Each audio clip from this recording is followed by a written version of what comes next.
जय श्री कृष्णा। स्वागत है आपका श्री भक्ति ज्ञान चैनल में।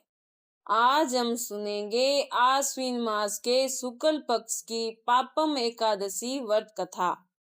आश्विन मास के शुक्ल पक्ष में आती है एक बहुत ही विशेष एकादशी, जिसे हम पापम कुसा एकादशी के नाम से जानते हैं। ये एकादशी मनुष्य के सभी पापों का नाश करती है और मनुष्य को परम आध्यात्मिक उच्च गति प्रदान करती है।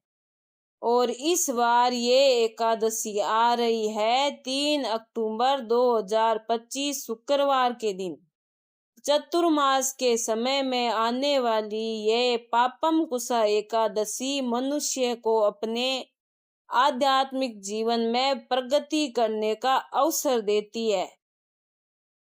तो चलिए आज के इस वीडियो में हम जानते हैं कि आने वाली ये पापम कुसा एकादशी किस दिन आ रही है और इसके शुभ मुहूर्त कौन है और इस एकादशी का पालन करने का समय कौन सा रहेगा।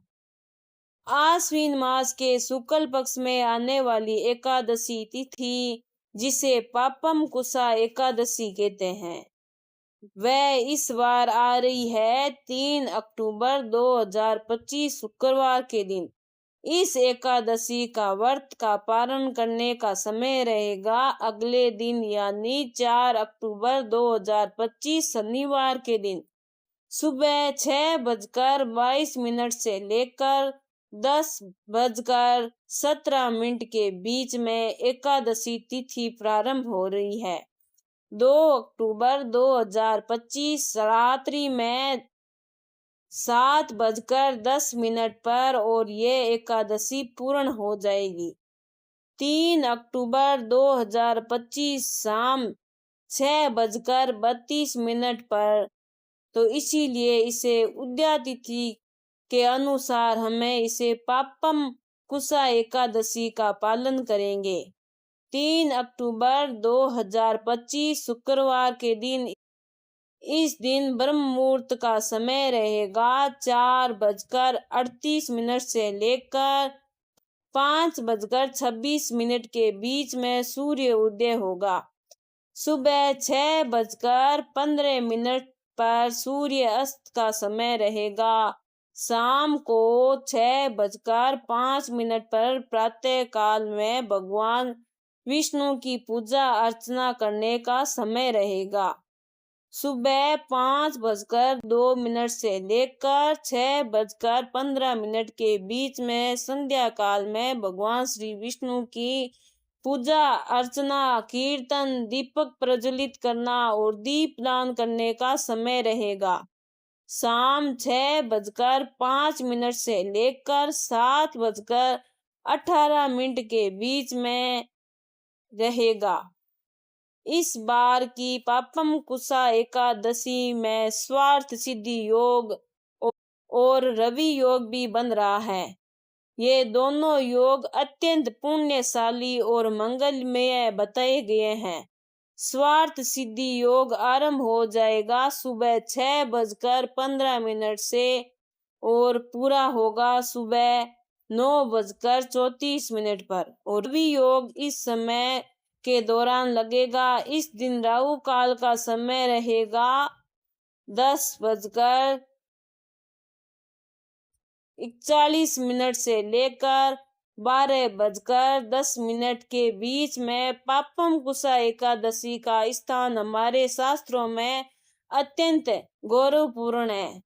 पंच पुराण में भगवान श्री कृष्ण स्वयं युधिष्ठिर महाराज से कहते हैं कि हे युधिष्ठिर महाराज, जो भक्त श्रद्धा से पापम कुसा एकादशी का व्रत करता है वह सभी पापों से मुक्त होकर अत्यंत भगवान श्री विष्णु के धाम को प्राप्त करता है। इस दिन एकादशी का नाम अपने आप में ही अर्थपूर्ण है।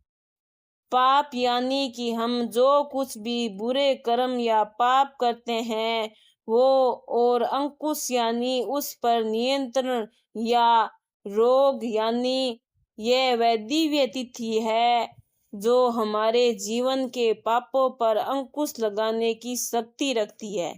शास्त्रों के अनुसार इस एकादशी का पालन पूर्वजों के उद्धार के लिए भी किया जाता है। इस दिन प्रातः काल में स्नान कर दान देने से और इस एकादशी व्रत का पूर्ण श्रद्धा और भक्ति भाव से पालन करने से मनुष्य को अक्षय फल की प्राप्ति होती है और श्री विष्णु भगवान अत्यंत प्रसन्न होते हैं। इस पापम कुसा एकादशी व्रत का पालन करने की विधि क्या रहेगी? तो जब हम एकादशी व्रत का पालन करते हैं तो हमें शारीरिक और मानसिक रूप से शुद्धता और पवित्रता का पालन, शारीरिक शुद्धता यानी उस दिन प्रातः ब्रह्म मुहूर्त में उठकर स्नान इत्यादि से शुद्ध होना, शुद्ध वस्त्र धारण करना और संपूर्ण दिन उपवास का पालन करना। उपवास के दौरान हमें किसी भी प्रकार अन्न का भोजन नहीं लेते हैं। अगर आवश्यकता लगे तो फल, दूध, फलों का रस या फिर एकादशी व्रत का प्रसाद लिया जा सकता है, लेकिन अन्न भोजन नहीं लेना चाहिए। मानसिक शुद्धता का अर्थ है प्रातः काल में भगवान की मंगला आरती करना अथवा उनका दर्शन करना, फिर तुलसी देवी की पूजा करना, उनके समक्ष बैठकर हरे कृष्ण महामंत्र का जाप करना, यानी हरे कृष्ण कृष्ण कृष्ण हरे हरे, हरे राम राम राम हरे हरे, इस महामंत्र का अधिक से अधिक माला का ध्यान पूर्वक जप करना। संपूर्ण दिन में भी आप ये माला पर जाप कर सकते हैं। भगवान श्री कथा का श्रवण करना और भगवत गीता, श्रीमद् भागवत गीता जैसे ग्रंथों का अध्ययन करना। एकादशी के दिन मानसिक शुद्धता का अर्थ ये भी होता है कि किसी के बारे में बुरे भाव मन में ना लाना और कटु वचन ना बोलना, आलस्य, अहंकार और क्रोध ना करना, असत्य वचन इत्यादि से बचकर रहना, व्यर्थ की बातों और कार्यों में समय ना गंवाना और अपनी मानसिक चेतना को अधिक से अधिक भगवान श्री कृष्ण पर केंद्रित करना। इसी प्रकार निष्ठा पूर्वक एकादशी व्रत का पालन करके अगले दिन द्वादशी पर इस व्रत का पारण किया जा सकता है। पारण के समय भी ध्यान रहे कि शास्त्रों में विधि अनुसार आप इस पापम कुसा एकादशी व्रत का पारण करें। अब कई भक्तों का एकादशी के अगले दिन द्वादशी पर प्रदोष का व्रत भी होता है, क्योंकि कई बार त्रयोदशी तिथि या द्वादशी में सम्मिलित होती है। समय में एकादशी के अगले दिन त्रयोदशी पर प्रदोष का व्रत आ जाता है, तो ऐसा ही प्रदोष का व्रत यानी शनि प्रदोष व्रत इस बार भी पापम कुसा एकादशी के अगले दिन आ रहा है। तो ऐसे में एकादशी का पारण कैसे किया जाए? जब आप एकादशी व्रत का पारण करने के लिए जाते हैं तो सबसे पहले सभी शास्त्रों नियमों का पालन कर लीजिए। ब्राह्मणों को भोजन कराना, भगवान को भोग लगाना, अपनी क्षमता अनुसार दान देना और बाकी सभी पारण के नियमों का पालन कीजिए। उसके बाद जब आपको स्वयं पारण करने का समय आता है तो उस समय आप सबसे पहले भगवान श्री हरि से और भगवान शिव से प्रार्थना कीजिए कि इस एकादशी व्रत का पालन करने के लिए आप इस अन्न के आने का स्वीकार कर रहे हैं, और उसके बाद आप अपना शनि प्रदोष व्रत यथावत चालू रखेंगे। इसी प्रकार प्रार्थना करने के बाद भगवान शिव से उनके आशीर्वाद की याचना करने के बाद आप चावल का एक दाना जो भी भगवान को अर्पित किया गया है उसी को स्वीकार करके अपना एकादशी का व्रत पारण कर सकते हैं।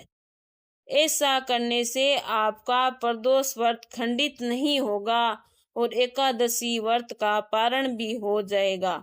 ये शास्त्रों में बताई गई विधि और उसका परिणाम है। बोलिए श्री विष्णु भगवान की जय। अगर आपको मेरी ये कहानी अच्छी लगी है तो लाइक सब्सक्राइब जरूर जरूर करें। बहुत बहुत धन्यवाद।